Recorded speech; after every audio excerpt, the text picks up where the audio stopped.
Welcome to the Wisdom Path, the place where your mind finds peace, power, and purpose. Today's story is for anyone who has ever felt overwhelmed, tired, or creatively blocked. Have you ever asked yourself, why am I so busy but still not moving forward? If yes, this story might change your life. Don't forget to subscribe to the Wisdom Path, your weekly guide to a wiser, simpler life.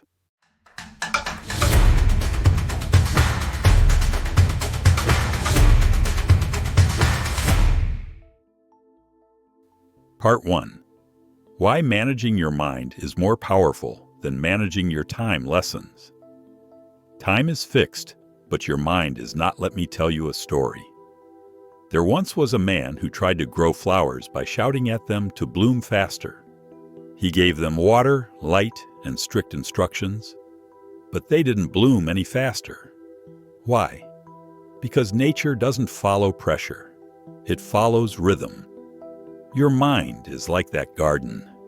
You can't force it to be brilliant on command, but you can create the right conditions, the right soil, sunlight, and space, and your best ideas will bloom. This is what David Kadavi teaches us. Stop managing time. Start managing yourself. Time management isn't enough. We've been taught that productivity means squeezing more into our calendars.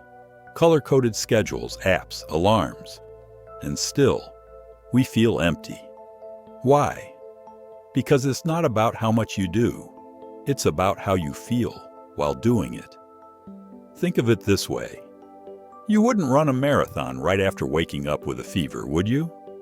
Then why do we expect our minds to perform at 100% when they're drained, distracted, or stressed? Lesson 2. Mental energy is your real currency. Let me share something from my own life. There were days when I had 8 hours to work and got nothing useful done. Other days I had just 1 hour, but with full focus, and I created something powerful. This is the power of managing your mental state, not your clock. Start noticing your personal energy rhythms. When do you feel most creative? When are you best at solving problems? When do you just need to rest? Tip: write these observations down for a week. You'll begin to see a pattern. Lesson 3. Create, don't just fill time. Brian Tracy once said, your ability to concentrate single-mindedly on one task from beginning to completion is the key to success. But here's the twist. That only works if you're mentally ready for that task. Imagine trying to paint while your mind is full of emails, errands, and worries. It's like trying to write poetry in the middle of a traffic jam. So instead of asking, what should I do at 10 a.m.? Ask, what kind of energy do I have at 10 a.m.? And what's the best way to use it? Embrace the cloud, not the clock. Think of your mind as a sky. Sometimes it's clear and sunny, perfect for big ideas. Sometimes it's cloudy, good for simple, routine tasks. And sometimes it storms, a signal to rest, reflect, or just breathe. When you align your work with the weather of your mind, you'll get more done with less effort. Summary of today's lessons. Time is a resource, but your mental state is the engine. Creativity blooms in rhythm, not pressure. Your energy is more important than your schedule. Stop filling time. Start creating space. Coming up in Part 2, we'll explore how to activate your passive genius, the hidden part of your mind that solves problems while you rest. Subscribe to the Wisdom Path and turn on notifications so you don't miss it. You don't need more time. You need a better relationship with your mind. Part 2. Unlocking your passive genius. The secret power of doing nothing. Lesson 4. Your mind works when you're not watching. Let's begin with a small story. There was once a baker who kept checking the oven every 5 minutes, opening the door, letting the heat out, and wondering why the cake wouldn't rise. A wise neighbor said, sometimes the best thing you can do is nothing. The same goes for your brain. Kadavi calls this power your passive genius. It's the part of your mind that connects dots in the background even when you're not focused. You just need to give it room to breathe. Example, letting go to let in. Think about this. How many times have you been stuck on a problem, then walked away, took a nap, or went for a walk, and suddenly the answer just came to you? That's your subconscious working behind the scenes. Scientists call this the default mode network, your brain's natural way of sorting, solving, and storing when you're not actively doing anything. So here's your tip. Build intentional downtime into your schedule. Yes, really. Schedule nothing. Step 1. The 3 types of rest that activate your passive genius: physical rest, sleep, lying down, deep breathing. This refuels your body and mind. Mental rest, staring out a window, walking slowly, daydreaming. Creative rest, reading a novel, listening to music, visiting a museum.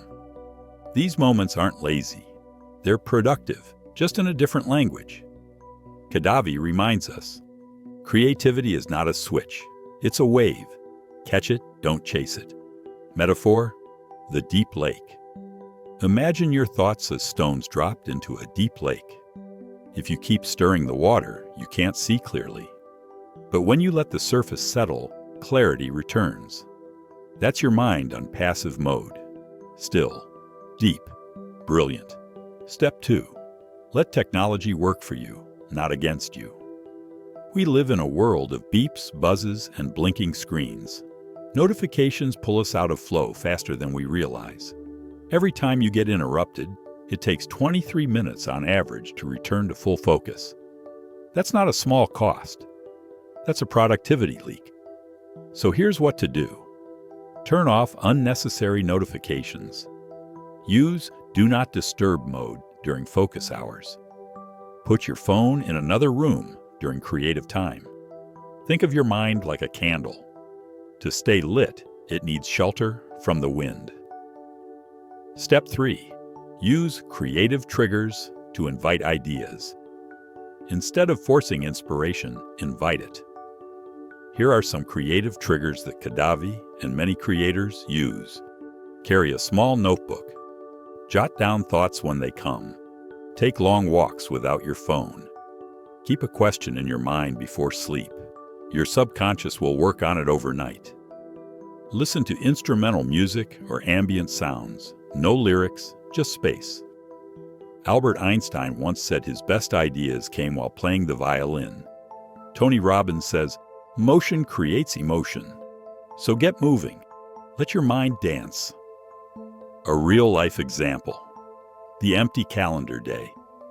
Try this experiment. One day a week, leave your calendar empty for 4 hours. No meetings, no tasks. Just silence, walks, reading, or daydreaming. At first, it may feel uncomfortable, but soon, you'll notice something magical. Your best ideas will come knocking. Your brain is a window. Don't keep drawing the curtains with busy work. Summary of today's lessons. Your subconscious is smarter than you think. Let it work. Build mental and creative rest into your week. Technology should serve you, not control you. Invite inspiration. Don't force it. Productivity doesn't mean more. It means meaningful. Sometimes the greatest work happens not when we try harder, but when we step aside. Don't miss part 3, where we explore how to match your mental state to the right kind of work, and why doing the wrong thing at the wrong time is costing you more than you realize. Part 3. Do the right work at the right time, matching tasks to mental states. The big idea: mental states are tools. Imagine you're building a house. You wouldn't use a hammer to paint the walls, or a paintbrush to drill a hole. The same is true for your mind. Different mental states are designed for different types of work. If you use the wrong one, it's like pushing a car in the wrong gear, loud, slow, and exhausting. Kadavi's insight: work with the mind, not against it. David Kadavi reminds us that our minds move through different modes during the day. Creative mode, logical mode, routine mode, rest mode. Each one is valuable, but only when used at the right time. Let's break it down with examples. Step 1. Identify your mental state. Pay attention to how your brain feels during different parts of the day. Mornings. Do you feel fresh and full of ideas? That's creative mode. Afternoons. More analytical and focused? That's logical mode. Evenings. Tired, but able to do simple things? That's routine mode. Start tracking this in a small notebook or digital app. Pro tip. Your natural rhythm matters more than the clock. Step 2. Match the task to the state. Once you identify your state, choose the task that fits. Mental state. Best task type. Creative mode.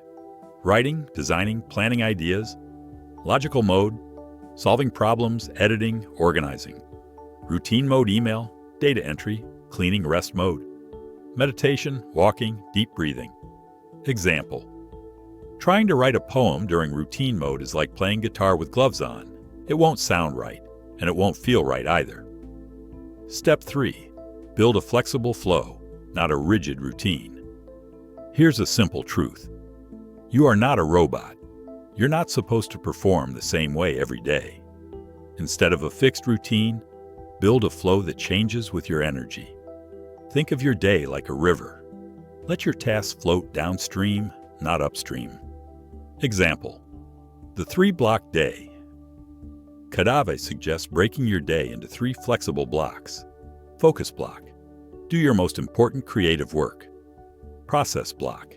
Handle logical step-by-step tasks. Admin block. Take care of small stuff like emails or errands.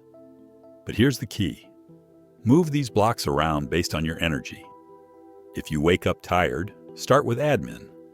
If you feel inspired in the evening, put creative work there. Tip. Let your mind lead. The clock can follow. Short story. The 2 painters. There were 2 painters in a small village. One painted only in the early morning when the sky was pink and the world was silent. The other forced himself to paint all day, but his work always felt flat. One day, the second painter asked, "How do you paint with so much soul?" The first replied, "I don't paint when I want to. I paint when my soul is awake." Step 4. Reduce friction, increase flow. Small things matter. Prepare your tools the night before. Have a space free of noise. Keep your creative triggers nearby, music, books, or art. Think of it like preparing a garden for the rain. You don't control the rain, but you can control the soil. When inspiration pours, you'll be ready to bloom. What to avoid? Here's what kills flow. Forcing yourself to do deep work during your low-energy moments. Multitasking during creative time. Constant checking of messages or social media. Tony Robbins once said, "Where focus goes, energy flows." So protect your focus like it's gold, because it is.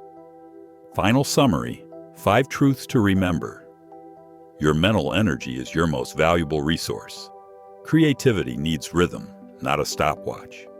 Let your passive genius solve problems in the background. Align your tasks with your state of mind, not your schedule. Design your day around who you are, not what society expects. 1. Last thought. There's no perfect time. There's only the right mind, and that right mind already lives inside you. Don't fight the current. Flow with it. Subscribe to the Wisdom Path to receive new insights every week. We're not here to be faster machines. We're here to become wiser humans. Until next time, stay curious, stay present, stay kind.